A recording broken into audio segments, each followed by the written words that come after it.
आज राज्य मंत्रिमंडळाची महत्त्वाची बैठक। महाराष्ट्रातील पाकिस्तानींच्या मुद्द्यावर चर्चेची शक्यता। राज्यातील पाणी प्रश्नावर देखील विचारमंथन होण्याचा अंदाज।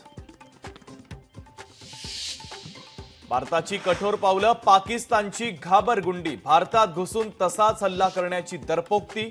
पाकिस्तानचे नेते अली जफर सभागृहात बरळले। पहलगामच्या हल्ल्यानंतर मुस्लिम दुकानदारांवर बहिष्कार टाकण्याला आरोप, तर समाजवादी पार्टी आज आझाद मैदानामध्ये या संदर्भात धरणे आंदोलन करणार।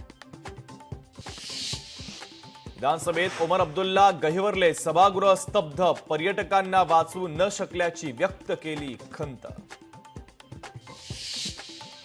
नाशिकमध्ये महाराष्ट्र प्रदेश काँग्रेसच्या आज सद्भावना रॅली। नफरत छोडो भारत जोडो हा संदेश देत रॅलीचं आयोजन।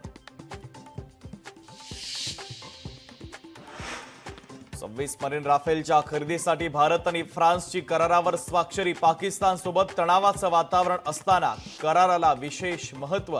भारताची ताकद आणखीन वाढणार। तहव्वूर राणाला 12 दिवसांची एनआयए कोठडी। तहव्वूर राणाचा कोठडीतला मुक्काम वाढला। एल्फिन्स्टन पुलासंदर्भात तोडगा नाहीच। MMRDA सोबतच्या बैठकीत देखील स्थानिक आपल्या भूमिकेवर ठाम। सध्या एल्फिन्स्टन पूल वाहतुकीसाठी खुला। पंतप्रधान नरेंद्र मोदी 1 मे रोजी मुंबईच्या दौऱ्यावर। पंतप्रधानांच्या हस्ते वर्ल्ड ऑडिओ व्हिज्युअल एंटरटेनमेंट समिटचं उद्घाटन।